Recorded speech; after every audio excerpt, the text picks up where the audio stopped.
The Bible, love it or hate it, is a book filled with puzzles and mysteries.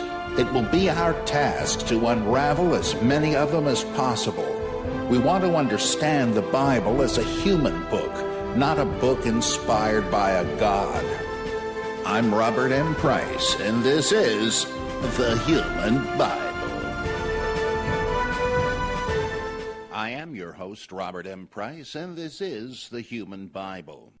The Human Bible is a radio show and podcast of the Center for Inquiry, a think tank advancing science, reason, freedom of inquiry, and humanist values in public affairs and at the grassroots. Let's get started as we usually do, unless breaking news forces us to do differently, with Up to Speed. You know, sometimes breaking news about the Bible does manage to take the top spot, but not today. So, Up to Speed. I'd like to talk a little bit about a subject near and dear to my heart, as you probably know, namely the Christ myth theory. And I want to zero in on a particular facet of this that I think almost always goes unnoticed. I throw in always because though I've never heard anyone else say this, that doesn't mean anything. I don't know everything, though I sometimes probably sound like I think I do.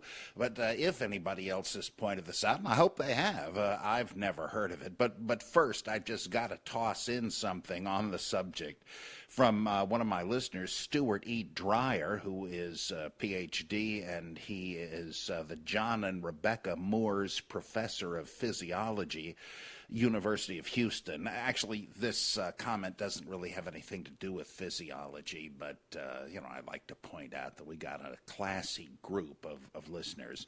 Anyway, he says, right now I am traveling in China with my wife, who is Chinese, and have been reminded of another classic example of myths within decades of the subject's death. That is Lai Feng, a People's Liberation Army soldier who may or may not have actually existed. He was the subject of massive propaganda campaigns owing to his supposed modesty, selflessness, and fanatical devotion to Mao. For decades, Chinese children were supposed to learn from the example of Lai Feng. The legends grew ever more fantastic, light years beyond those about George Washington, more like a mini Jesus. This is a great example of how fast a legend can grow to the point where a person's very existence becomes suspect. In his book, Tradition Old and New, that's the end of Stuart's comment. Fascinating, really fascinating. I'm reminded of something in F.F. Bruce's book, Tradition Old and New, which, I read, holy mackerel, 40 years ago, I guess, where he addresses a similar case, that of Horst Wessel, who was supposedly a great devotee of the Führer and the fatherland, and he was exalted and held up as an exemplar of tireless devotion to the Reich and all that stuff. But there is some doubt whether old Horst ever even existed. And Bruce, I've got to hand it to him. This is so fascinating. I'm glad he thought to bring this up. Of course, F.F. Bruce was a conservative, and he thought the Gospels were pretty much reliable. But all he could argue to get rid of this possible parallel was that there is some reason to think there was a historical Horst Wessel, but I don't know if that's really enough to disarm the danger of that parallel for apologetics. So I really appreciate that, Professor Dreyer. Now, here's the point I wanted to make. There's a kind of selective perception operating among critics of the Christ myth theory when they like to point out that almost all professional scholars agree that there was a historical Jesus, and that if you don't, you're in a tiny minority, and that's got to tell you something. In fact, what they imply or say, and this was actually said by a man I debated, someone whose name you would know, just few weeks ago, the implied point is that if you believe that Jesus Christ never existed as a historical figure, you're to be put in the straitjacket next to people that say the moon landing was a hoax and that the Holocaust never happened. And this scholar suggested that people that believe in the Christ myth theory really need psychotherapy. Well, this guy was an evangelical apologist, but let's face it, Rudolf Bultmann, one of my heroes, pretty much said the same thing. He said nobody who is sound of mind thinks that there was no historical Jesus. Well, but whence this idea that there is monolithic, near universal agreement among scholars that Jesus really existed? If you want to zero in on that point, all right, though, as you know, I think the old apologist Francis Schaeffer was right. Nose count epistemology doesn't settle anything. Just counting up people, what's the dominant view? That's just like on the TV show Family Feud, really doesn't prove what's true, so really can be bracketed. But the thing is that there is no one historical Jesus theory. There are loads of them. That is, there are loads of theoretical reconstructions as to who Jesus really was. And there is far from any unanimity on that. There are huge debates. In fact, one manifestation of that is that the Jesus Seminar would constantly lose whole wings of fellows who were in it because they didn't like the way it was generally going. The people that were socio-history Jesus scholars eventually thought that their view wasn't given enough weight, and they left. There were people that thought that literary criticism was the big deal, which it is in the Jesus Seminar, but not quite big enough, and so they picked up their marbles and went home, and so on it went. But it's easy to list a whole bunch of theories, such as that Jesus was a revolutionist, that he attacked the temple and with armed men and so on. And there's a similar view that says, well, no, Jesus was a kind of a revolutionist, but a nonviolent one. Chaim Maccabee would say that. The violent revolutionary, well, that'd be like Robert Eisler and S.G.F. Brandon and some others. Or Jesus might have been a Pharisee. Harvey Falk argued that. Again, Chaim Maccabee argued that. Whether that's quite consistent with his other view, who knows? Geza Vermesh and others said that, well, he wasn't a Pharisee. He was a different kind of a Jew. He was a Galilean Hasid, or holy man. Stephen L. Davies has argued that Jesus was a kind of a shaman, a sort of trance channeler, and so forth. A lot of scholars like Elizabeth Schussler Fiorenza have argued that Jesus was a feminist or proto-feminist. Then there's the view of Richard Horsley, and in a way even John Howard Yoder, a Mennonite, that Jesus was a community organizer. I'd say probably John Dominic Crossan fits into that one, though he also kind of likes the next one, that Jesus was a cynic sage, or like the cynics anyway, one or the other. And there have been a bunch of scholars, and as I say, including Crossan, but David Seeley and Burton L. Mack and Gerald Downing and others have argued that he was a cynic sage. Others, like Rudolf Bultmann and today Bart Ehrman, say that Jesus was an apocalyptic prophet or preacher. And then there are, and this would make him sort of like Menachem Mendel Schneerson, the late Lubavitcher Rebbe, now thought to be the Messiah by his followers.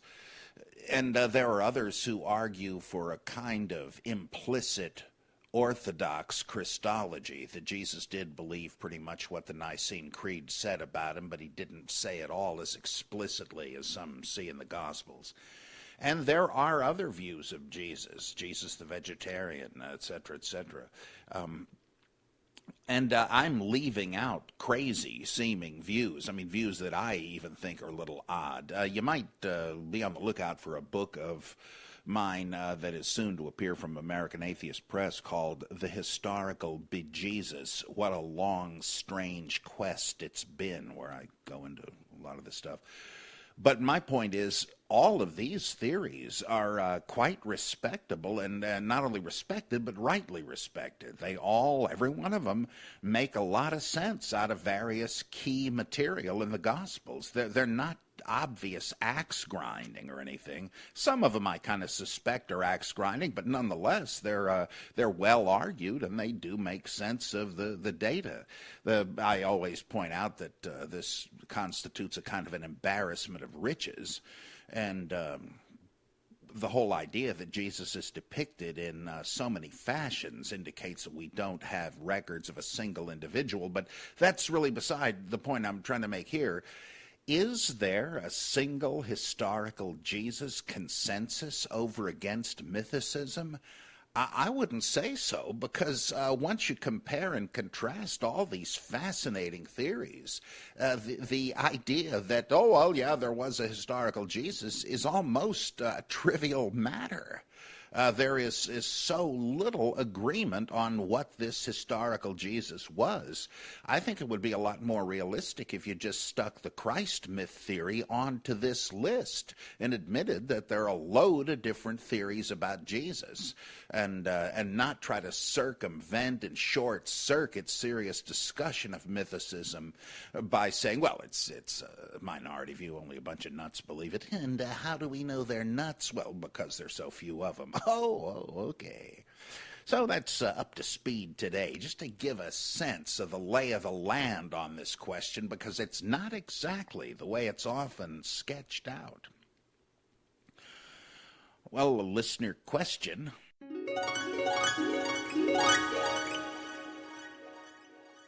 This is from a fellow that quite often gives us good questions on the Bible Geek, our sister podcast. He's called Commander Scotty from the Ann Arbor Galaxy. And naturally, that gives me a great opening for one of my terrible accents. Let's hope you can understand the question. What's the evidence that Yahweh was a dying and rising God? Is there evidence of this in the Hebrew Bible itself? And do you know of any in-depth studies of this topic? Well, I hope that made sense. Of course, I am quite acclimated to Scottish accents, real and fake, but let's hope you are. Anyway, yeah, there is, I admit, pretty skimpy evidence, but there is real evidence in the Hebrew Bible, or the Old Testament, or whatever you want to call it. And let me just say first that I learned about this from a fascinating essay. I use that word a lot, but if I didn't find an awful lot of the stuff fascinating, I wouldn't be in this field. Okay, the great scholar Geo Wiedengren. Anything he writes is enormously interesting. It's Geo, G-E-O, and he's a Swede. It's W-I-D-E-N-G-R-E-N. Geo Wiedengren. He wrote an essay called Early Hebrew Myths and Their Interpretation. And you can find that in a book called Myth, Ritual, and Kingship, edited by S.H. Hook with an E on the end. And it came out from Oxford in 1958. I don't know how easy it's going to be to find this, but it's well worth the hunt. He goes into all kinds of documentation about the dying and rising God myth and its association with the royal ideology of the various Middle Eastern monarchies. And he points out, there's a lot more to this, but what really arrested my attention was that in Psalm 18, verse 46, we have the proclamation, Yahweh lives. In most translations, of course, it'll read, the Lord lives, but it's the personal name. Yahweh lives. What would be the point of saying that if it could be taken for granted that Yahweh is always alive, which is, of course, what every believer in him today would say. the dying and rising God myth theme not really being current anymore.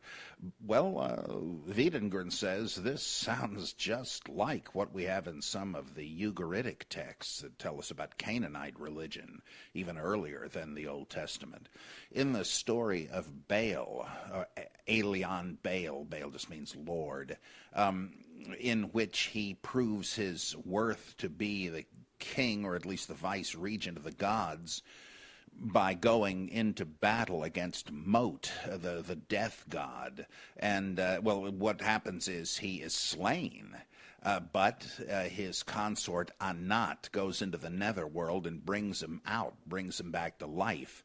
And El, E-L, just like in the Bible, the high god, learns of this in a dream and awakens and proclaims, Elion Baal lives. And the point is, he was dead, now he's alive again. This appears, as I say, in one of the Psalms where you have confessional, creedal stuff being sung in praise to God. And this apparently was sung to commemorate the yearly dramatization of the resurrection of Yahweh, just as Marduk had been slain in his fight against Tiamat and Apsu, but fought his way out of the carcass and created the world therefrom and took his seat as the king of the gods and so forth.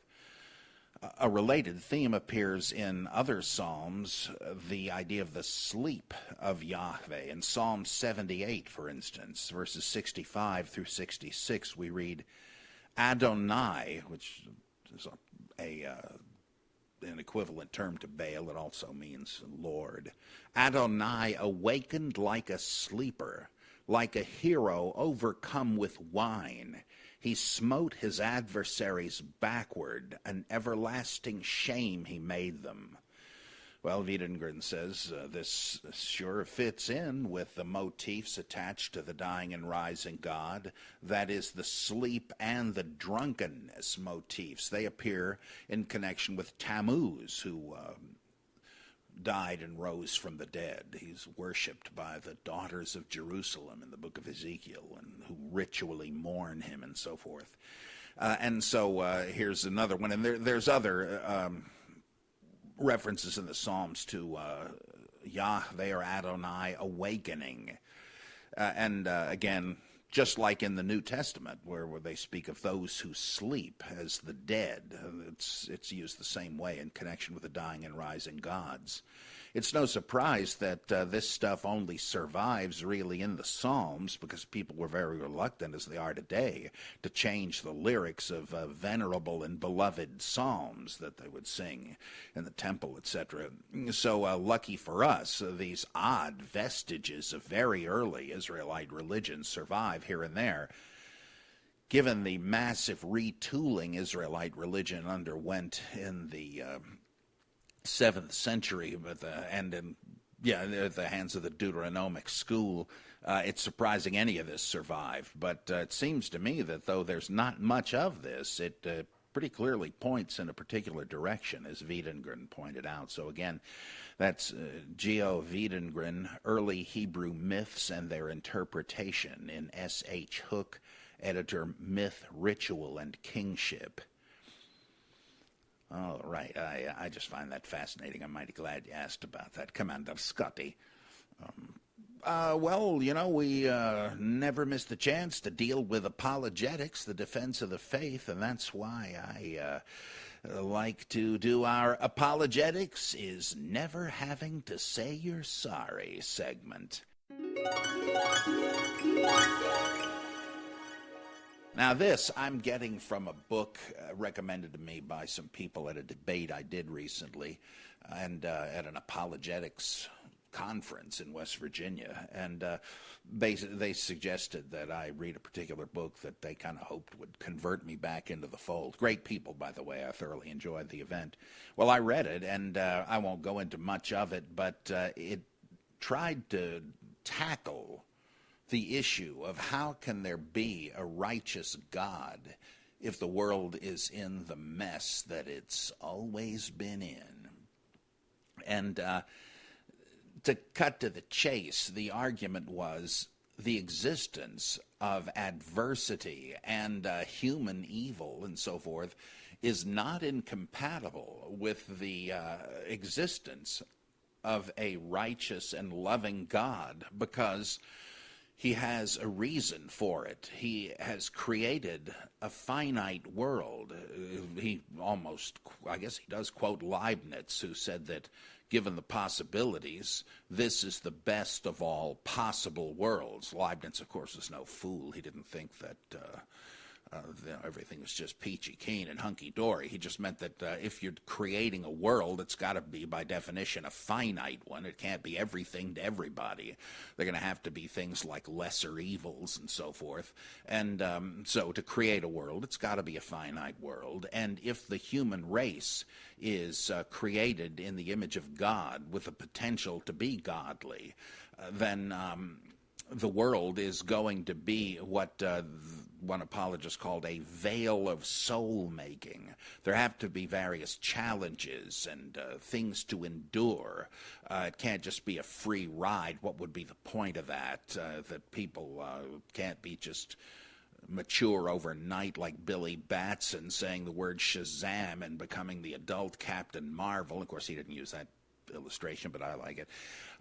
So that God must allow adversity and free will, which of course issues in evil. You can't force people to be free and yet always do what he wants. That would make them robots.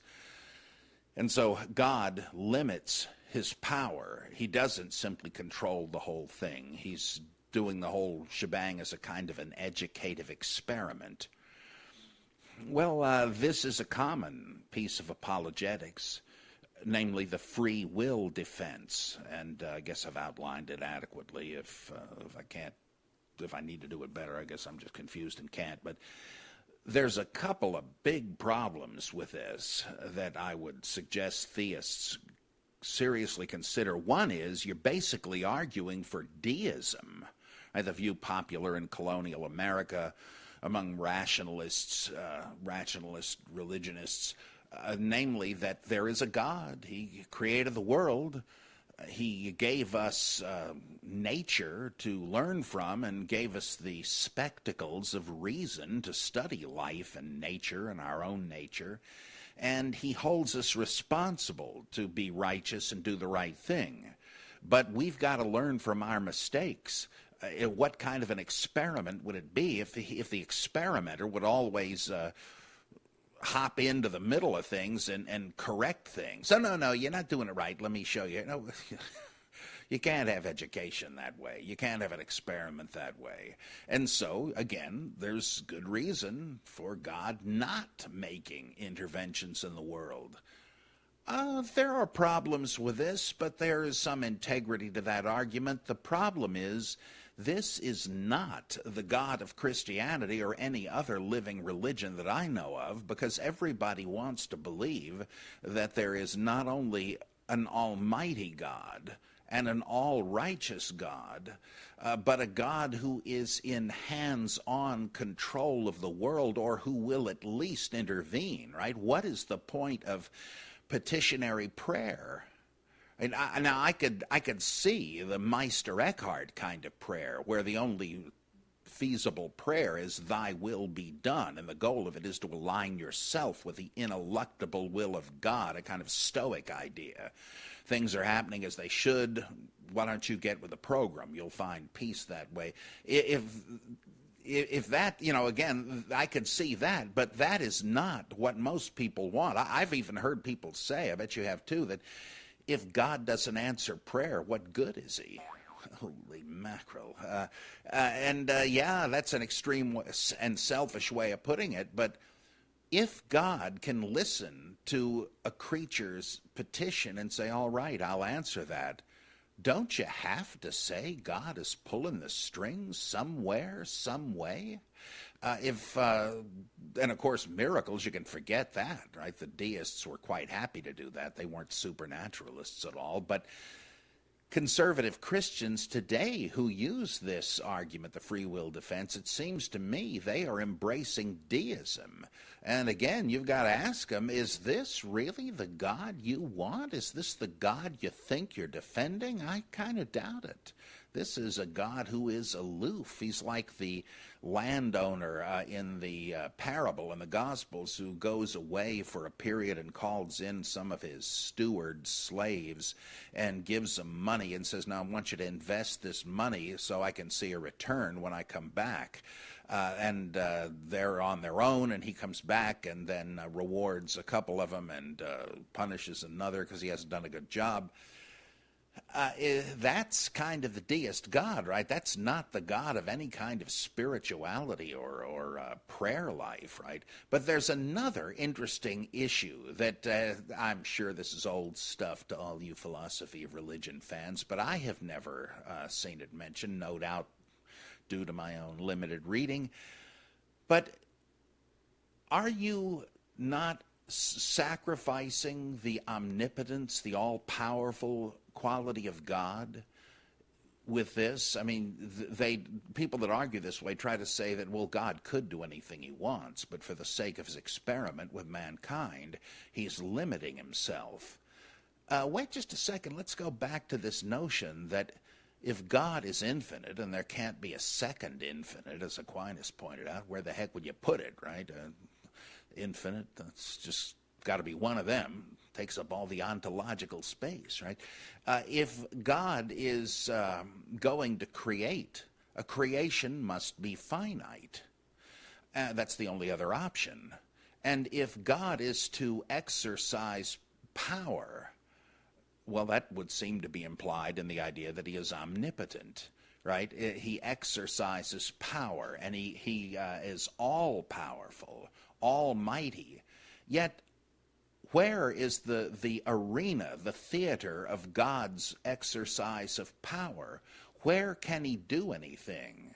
Well, not in himself. God must be unchanging and eternally perfect. God's only activity, virtually by definition, has to take place within the finite realm, which, as intelligent design creationists like to say, whether they know they're saying it or not, is in a world of limited options even for God. Like when they say that life could never have appeared and evolved in a cosmos that didn't have the design parameters this one did. It had to be fine-tuned. Well, if God is all-powerful, why is that? Why couldn't he have made us breathe Coca-Cola instead of air? Right, if he's all-powerful, right? Well, they're trying to say, no, and they're right about this. If God makes a finite world, it's going to have to run by certain laws. There are going to have to be certain limitations. All right, but where else can God exercise power but in a finite frame of reference? Which means if God is powerful, that is able to do things at all, he's limited by where he does them, and God is not all-powerful. It's meaningless to speak of his power in regard to himself. It only makes sense in regard to the finite creation he has made as the theater of his activities. And if his options are limited there, that's all the options he's got by definition. So it seems to me this argument is really suicidal. Apologists should drop it, but of course they never do. Apologists are kind of like Benny Hill. I don't want to confuse him with Benny Hinn, though I guess that's pretty tempting. Benny Hill was, I think he's gone now, but he was this unbelievably garish, silly, low-level British comedian, and my father loved him anyway. And I remember a TV Guide column about this guy saying that there is no joke so old, so down on its luck that Benny Hill will not pick it up, dust it off, and use it. That is the way it is with apologetics. Anything goes. Let's throw everything at the unbelieving wall and see if anything sticks. So apologists should say they're sorry. They do owe everybody an apology. Well. That one had a bit to do with the Bible, but it's a little bit more theoretical. What about the Bible? We always like to ask, is that in the Bible? I love to pick out stuff that either people are so sure is in the Bible and it isn't, or things that are so weird. People either don't realize they're in there or kind of wish they weren't. You know, there's this old thing the preachers say, it ain't in the Bible, but it ought to be. Really, sometimes I think what's going on in their mind is, it is in the Bible, but it shouldn't be. Well, here's one of them. Does the Bible refer to flying saucers? Now, I've read some really fun and funny books on this, some of them quite ingenious. Eric von Daniken's Chariots of the Gods, got to meet him once and hear him speak. He, by the way, denied he was trying to refute the Bible or anything. Interesting. Who'd have thunk it? But another one is, I forget the author's name, God Drives a Flying Saucer. That one's just unbelievably clever. I discuss it at some length in my book, Night of the Living Savior, Neglected Aspects of the Resurrection Debate, because this guy's a modern example of old-time rationalism, where you try to say, well, what the Bible says happened did happen, but of course there's no supernatural in play. It must have happened via scientifically feasible causation, albeit a little strange, and here's my suggestion, like the virgin birth story is true. It really did happen, but of course that's because Jesus' mother got impregnated by aliens. Yeah, well, Jesus did ascend into heaven because he got beamed up, Commander Scotty, and so forth. Usually that, despite its incredible cleverness, is just laughable. Is this an example? People have suggested that a passage in Ezekiel is describing in an inevitably pre-scientific manner a sighting of a flying saucer. Let me read you the passage in Ezekiel 1. It's a little tiresome. I'll try to condense it. As I looked, behold, a stormy wind came out of the north, and a great cloud with brightness round about it, and fire flashing forth continually, and in the midst of the fire, as it were, gleaming bronze. And from the midst of it came the likeness of 4 living creatures, and this was their appearance. They had the form of men, but each had 4 faces, and each of them had 4 wings. Their legs were straight, and the soles of their feet were like the sole of a calf's foot, and they sparkled like burnished bronze. Under their wings, on their 4 sides, they had human hands, and the 4 had their faces and their wings thus. Their wings touched one another. They went every one straight forward without turning as they went. As for the likeness of their faces, each had the face of a man in front. The 4 had the face of a lion on the right side, the face of an ox on the left, and the face of an eagle at the back. Such were their faces, and their wings were spread out above. Each creature had 2 wings, each of which touched the wing of another, while 2 covered their bodies, and each went straight forward. Wherever the Spirit would go, they went, without turning as they went. In the midst of the living creatures, there was something that looked like burning coals of fire, like torches moving to and fro among the living creatures. And the fire was bright, and out of the fire went forth lightning, and the living creatures darted to and fro like a flash of lightning. Now as I looked at the living creatures, I saw a wheel upon the earth beside the living creatures, one for each of the 4 of them. As for the appearance of the wheels and their construction, their appearance was like the gleaming of a chrysolite, and the 4 had the same likeness, their construction being as it were a wheel within a wheel. When they went in any of their 4 directions without turning as they went. The 4 wheels had rims, and they had spokes, and their rims were full of eyes round about. And when the living creatures went, the wheels went beside them. And when the living creatures rose from the earth, the wheels rose. Wherever the Spirit would go, they went.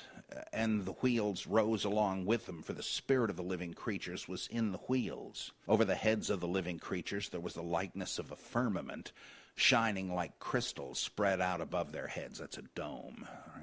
And under the firmament their wings were stretched out straight, one toward another, and each creature had 2 wings covering its body. And when they went, I heard the sound of their wings like the sound of many waters, like the thunder of the Almighty, a sound of tumult like the sound of a host or an army. When they stood still, they let down their wings, and there came a voice from above the firmament over their heads. When they stood still, they let down their wings, and above the firmament over their heads there was the likeness of a throne, an appearance like sapphire. And seated above the likeness of a throne was a likeness as it were of a human form, and upward from what had the appearance of his loins I saw as it were gleaming bronze like the appearance of fire, enclosed round about, and downward from what had the appearance of his loins I saw as it were the appearance of fire, and there was brightness round about him. Like the appearance of the bow that is in the cloud on the day of rain, so is the appearance of the brightness round about. Such was the appearance of the likeness of the glory of Yahweh. And when I saw it, I fell upon my face, and I heard the voice of one speaking, etc. Now, I want to suggest that though there are elements there that do echo the mythic iconography of the ancient Middle East, the winged gods or cherubs or whatever, it is hard to account for the intricate description of these motions, etc., and the details of how the thing is, as the text says, constructed, if the only point is to say, as the Quran does, for instance, that God's chariot comes to earth carried by a bunch of angels. Now, that would have saved us an awful lot of verbiage. And so the theory goes, this sounds like somebody looking at a landing space vehicle of some kind. And, what did they think it was? They didn't, well, they figured, well, it's got to be God, right? And got to be cherubs and so forth. But again, the description is a bit intricate. Now, let me read you the publisher's description of a fascinating book by Joseph L. Blumrich, whose dates are 1913 to 2002. It's a book from 1974 called The Spaceships of Ezekiel. Let's see. It's a book, quote, on a spaceship that was supposedly observed by the prophet Ezekiel, written while Blumrich was chief of NASA's Systems Layout Branch of the Program Development Office at the Marshall Space Flight Center. Blumrich went after ufologists like Eric von Däniken, who had pointed to the possibility of interpreting Ezekiel's vision as a report about an extraterrestrial spacecraft, wanting to disprove this hypothesis. A thorough examination, though, convinced him that Ezekiel had in fact seen a spacecraft and occasioned him to fabricate detailed drawings of the latter. He stated the technology of the creators of the craft must have been a little bit higher developed than that of mankind of the present, and that he had seldom felt as delighted, satisfied, and fascinated by a full defeat. This is just like a Lew Wallace, who tried to prove Jesus didn't exist, and to his satisfaction found that he must have, and wrote Ben-Hur as his confession of faith, or like W.C. von Manen, who sought to refute the idea that Paul didn't write any of the epistles assigned to him. And he said, well, this is nonsense, and underwent a big effort to disprove it and found, gee, I think these guys are right. So it happened to Blumrich on this. In The Spaceships of Ezekiel, Blumrich asserts that Ezekiel's account of the Bible was not a description of a meeting with God in a prophetic vision, but one of several encounters with ancient astronauts in a shuttlecraft from another planet. Blumrich analyzes 6 different translations of the Bible in conjunction with his experience in engineering, and presents one possible version of Ezekiel's visions of how God, described as riding in an elaborate vehicle capable of being seen, attended by angels, supposedly showed him the future and gave him various messages to deliver. In the appendices to the book, he presents technical specifications of the hypothesized spacecraft. Blumrich also published an article on his belief, The Spaceships of the Prophet Ezekiel, in the UNESCO journal Impact of Science on Society. I don't know what's going on out there in the universe. I'm not a UFO cultist, but I have to say that Bloomridge's book really is head and shoulders, even with a three-eyed head, above the usual silly rationalist science fiction readings of the Bible. I'm only going to say that it is not impossible that there is some kind of reference to a space vehicle in the Bible. Now, let's keep in mind that the ancients would have drawn no distinction between aliens from space and gods. I mean, it would be difficult to tell the difference for them. You're talking about humanoid beings with superior powers, possibly longer lifespans, but who were born and died, who ate and drank. They just had mighty weapons and ways of flying through the sky. I've often thought that if somebody could go back to the beginning in Von Daniken's scenario and say, look, you people are mistaken. There's no, this is in the new Star Trek movie, you have a scene like this. These people on this planet see the Enterprise and they start worshiping it, right? If you said, oh, no, you're wrong. Kirk and Spock and these guys are not gods. They're just people from the heavens who have more technology and weapons and all that. They'd say, well, yeah, that's what we mean by gods. So in a sense, the whole question is predicated on a false distinction. Anthropologically, I don't know. But I must say that I can't ridicule this. That Bloomridge, you ought to read his book and see what you think. So I'm leaving that up to you. Is that in the Bible? It is certainly a challenge and very fascinating stuff. Okay, here's another one I can deal with a little more quickly. Oh, well, gee, we haven't done this in a while. The prophetic scorecard. Usually I alternate between apologetics as never having to say you're sorry and prophetic scorecard, but I thought I'd try to squeeze them both in. Did Paul predict the New Testament canon? Because some folks say he did. What they're thinking of is 1 Corinthians 13, 8 through 10. Here it is in the RSV. Love never ends. As for prophecies, they will pass away. As for tongues, glossolalia, speaking in tongues, they will cease. As for knowledge, it will pass away. And apparently that means words of knowledge, these prophetic bulletins of esoteric knowledge. For our knowledge is imperfect, and our prophecy is imperfect. But when the perfect comes, the imperfect will pass away. Now, who says that's about the New Testament canon? Well, a lot of Calvinists do. A lot of, and dispensationalists, two of the big fundamentalist types of theology. One thing you got to remember about fundamentalists, there are stupid fundamentalists, but there are stupid people of all varieties.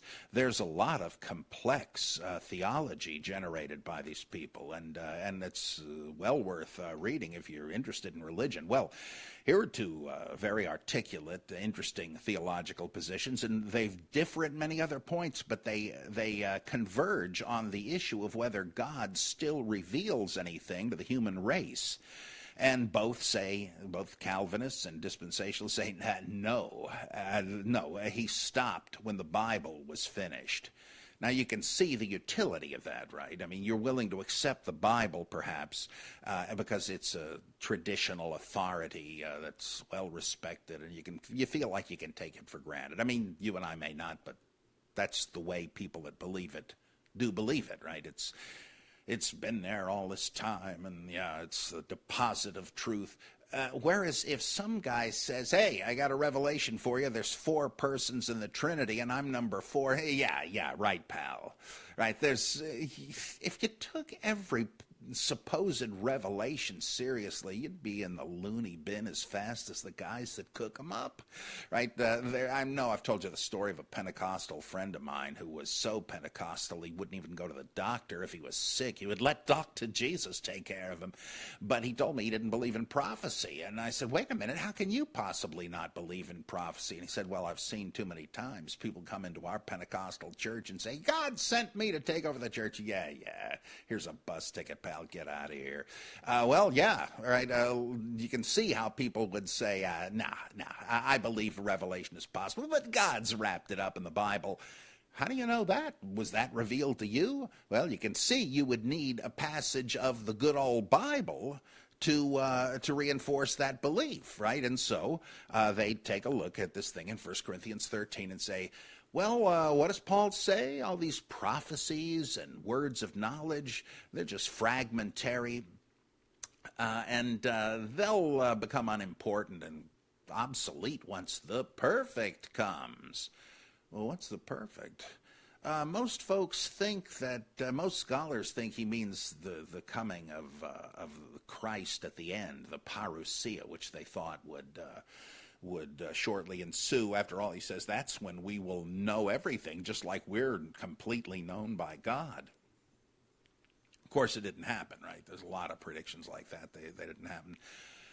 We've already covered that on Prophetic Scorecard. But the point is this a prediction that of the Bible? Is the perfect deposit of revelation? I don't think so. I think that's just a twisting of the text, right? Who knows, right? I can't get Shirley MacLaine in here and call up Paul or whoever wrote this to ask him what he had in mind. But it does seem like it's reading something in. And plus the fact that, I've never been able to accept this because let's suppose with most people that Paul did write this and so on. You mean to tell me that with the Bible in your hands, you have a better understanding of God and the world and doctrine and salvation than the Apostle Paul did? I don't care if he does say, now we see in a glass darkly, or poor looking glass, like a metal mirror that was a little blurry. That's what they had. But still, you think that the Bible is better than that? Look at all the thousands of different Christian groups with different views of that part of the Bible. That just can't be true. Right? He couldn't have meant that. And so I don't buy it. Now, this does get tricky because I think 1 Corinthians is a patchwork, like good old W.C. von Manen said. And various bits refute other bits. People kept adding to it and so on. It's not unthinkable to me that whoever stitched 1 Corinthians 13 right in the middle at 12 and 14, which try to govern the already somewhat fanatical speaking in tongues and prophesying, they did it in order to call a halt to it, to say that, well, really, after all, we don't need it anymore, and that this might have been Polycarp, who I agree with David Trobisch was probably the compiler of our New Testament, so that he does mean it. Now, he didn't necessarily write 1 Corinthians 13. It looks like a separate poem that's been stuck in there, and the placement of it between chapters 12 and 14 makes it look perhaps like Polycarp, or whoever the compiler was, already was interpreting this the way Calvinists and dispensationalists do. So it doesn't seem to me the original point of that part of the poem meant that. So anyway, you cut it. It's a bit of a mess, but isn't that what makes it so much fun to beat our brains and rack our brains with these things? I sure think it is.